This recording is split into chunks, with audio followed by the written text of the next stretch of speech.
Capítulo 17. Maravilhado. Só as pessoas cegas acreditam na luz.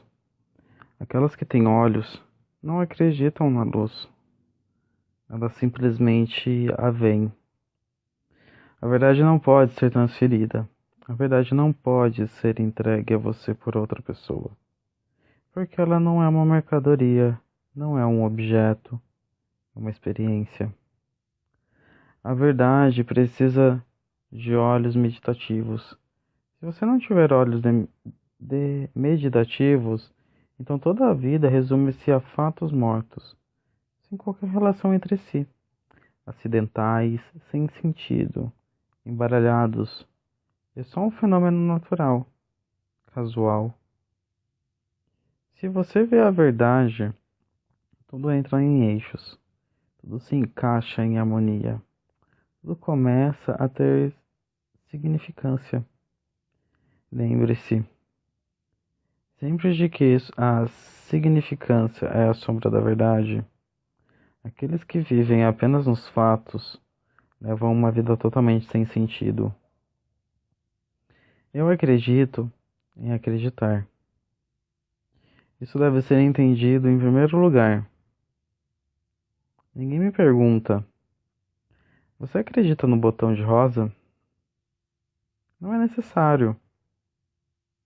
Você pode ver, a rosa está ali ou não está.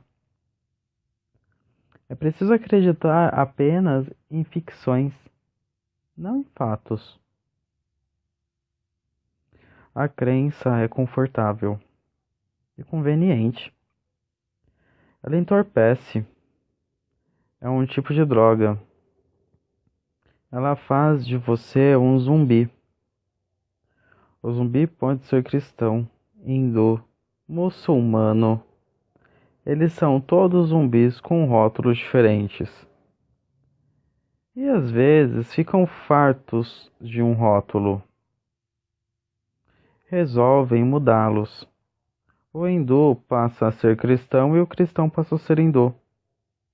Um novo rótulo, diferente.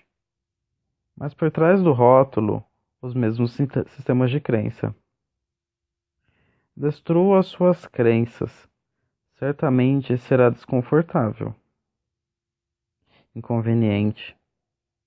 Mas nada de valor pode ser ganho sem inconveniência. A palavra religião tem que ser entendida. Ela é expressiva. Significam juntar as partes de modo que as deixem em partes e se tornem o todo. Cada parte se torna o todo. Em cada união, cada parte separada está morta. Unidas, uma nova qualidade aparece, a qualidade do todo. E levar essa qualidade à sua vida e o propósito da religião, ela não tem nada a ver com Deus ou com o diabo. Mas da maneira como a religião funciona nesse mundo, elas mudaram toda a sua qualidade, sua própria estrutura, em vez de fazer dela uma ciência de integração, de modo que os homens não sejam muitos, mas um só. A religião do mundo todo ajudaram a humanidade a esquecer até mesmo o significado da palavra. Religião não é algo em que se acredita, mas algo para ser vivido, algo para se vivenciar. Não é uma crença na sua cabeça, mas um aroma todo o seu ser. Teístas e ateístas são vítimas igualmente. A pessoa verdadeiramente religiosa não tem nada a ver com a Bíblia, com o Corão ou com Bhagavad Gita.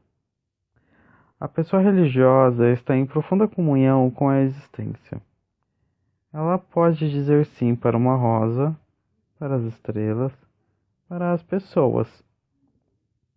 Ela pode dizer sim para o seu próprio ser, para os seus próprios desejos, pode dizer sim para qualquer coisa que a vida lhe ofereça.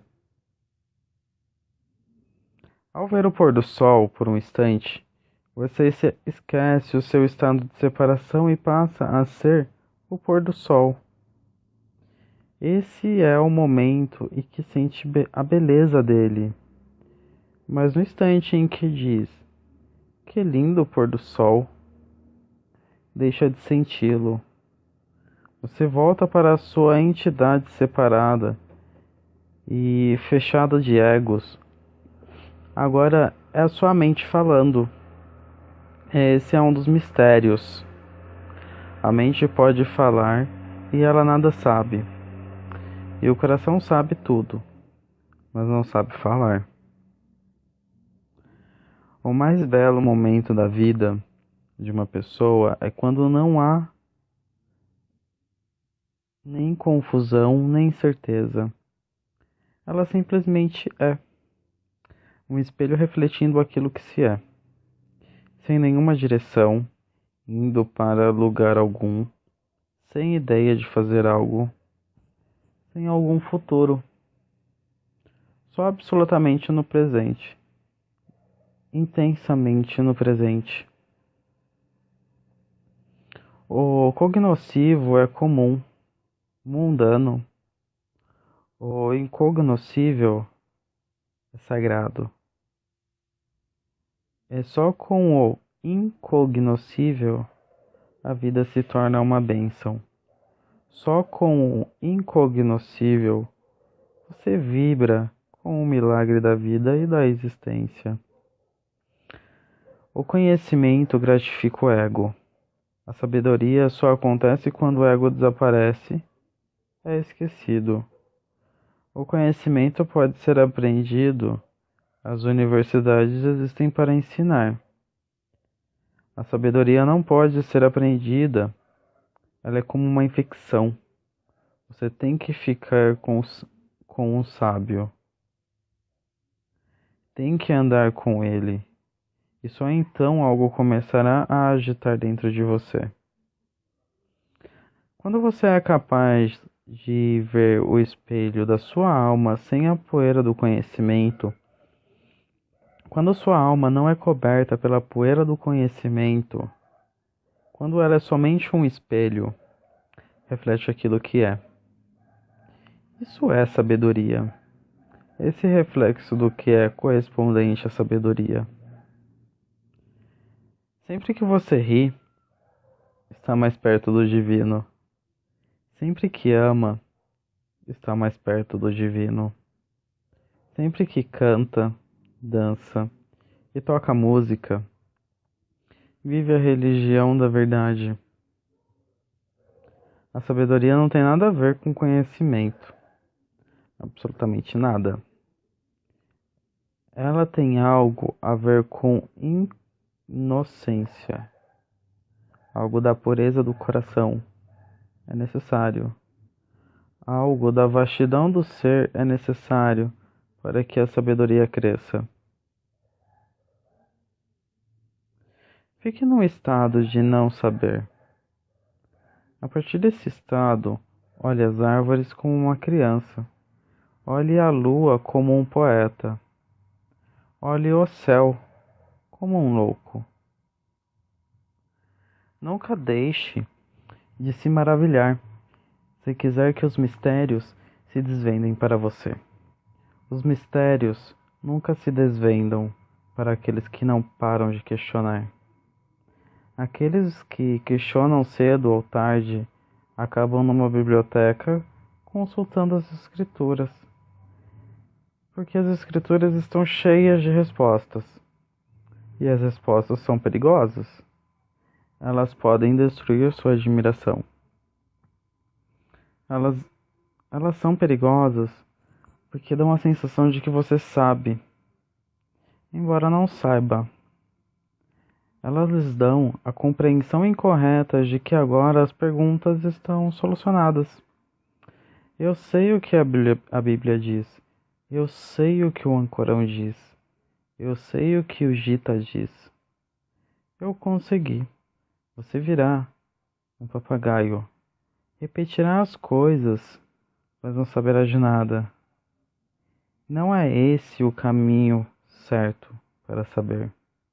O caminho não é o caminho para o saber. Então, qual é o caminho para o saber?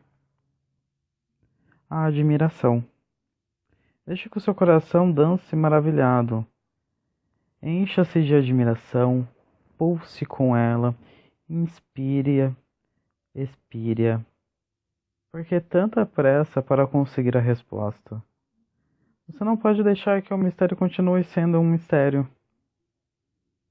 Eu sei que é grande a tentação para não deixar que ele continue sendo um mistério para reduzi-lo a um autoconhecimento. Por que existe essa tentação? Porque quando você se encontra repleto de conhecimento, está no controle. O mistério controlará você. O conhecimento o deixará no controle. O mistério o possuirá. Você não pode possuir o mistério. Ele é vasto demais e as suas mãos são muito pequenas. Ele é tão infinito que você não pode possuí-lo. Tem que ser possuído por ele. E esse é o seu medo. Você pode possuir e controlar o conhecimento. Ele é tão trivial. Essa tentação da mente de reduzir toda maravilha, todo mistério, é uma pergunta pautada basicamente pelo medo. Temos receio do que é extraordinário na vida, desta incrível existência. Estamos amedrontados por causa desse medo. Criamos alguns pequenos conhecimentos à nossa volta como uma proteção e como uma armadura, uma defesa. Só os covardes reduzem as meras perguntas a capacidade incrivelmente valiosa de se maravilhar. A pessoa realmente valente, corajosa, deixa as coisas como são. Em vez de transformar a maravilha de uma pergunta, ela mergulha no mistério. Em vez de tentar controlá-lo, ela deixa que o mistério a possua. A partir do estado de admiração, existem dois caminhos. Um é o questionamento, o caminho errado, que leva você a acumular cada vez mais conhecimento. O outro é não questionar, mas deleitar-se. Deleitar-se com a maravilha que é a vida. A vida que é a existência. As maravilhas são o sol, a luz do sol, e as árvores banhadas com os seus raios dourados. Viva a admiração. Não coloque depois dela um ponto de interrogação. Deixe-a ser como é. Arte pela arte, dizem por aí. Pode ser que sim, pode ser que não. Não sou artista, mas posso dizer a você: a vida é só para ser vivida. Cada momento vale por si mesmo. Sacrificá-lo em nome de outra coisa é falta de inteligência. E depois que o hábito de sacrificar se instala, você passa a sacrificar este momento pelo seguinte. O seguinte pelo que vem depois e assim por diante. Esse ano pelo seguinte, a vida pela seguinte. Trata-se de um processo simples e lógico. Depois que você der seu primeiro passo, inicia toda a jornada. A jornada que o leva a um deserto estéril. Jornada que é autodestrutiva e suicida. Viva o momento pelo alegre prazer de vivê-lo. Viva sem sentimento de dever, sem imposição, sem obrigações, sem mandamentos. Você não está aqui para ser um mártir. Está aqui para aproveitar a vida ao máximo. É a única maneira de viver, amar e ter prazer. É esquecer o futuro. Ele não existe. Se você conseguir esquecer o futuro, se puder ver que ele não existe, não há o porquê se preparar constantemente para ele. No momento em que o futuro é deixado de lado, o passado passa a ser irrelevante por si só. Nós carregamos o passado de modo a poder usá-lo no futuro. Do contrário, por que carregaríamos o passado? É desnecessário. Se não existe futuro, para que carregar o conhecimento que o passado lhe proporcionou? Trata-se de um fardo que acabará com o prazer da jornada. E deixe-me lembrá-lo de que se trata de uma pura jornada. A vida é uma peregrinação para lugar nenhum, de nenhum lugar para nenhum lugar. Entre esses dois pontos, aqui está e agora. O lugar nenhum consiste em duas palavras: aqui e agora.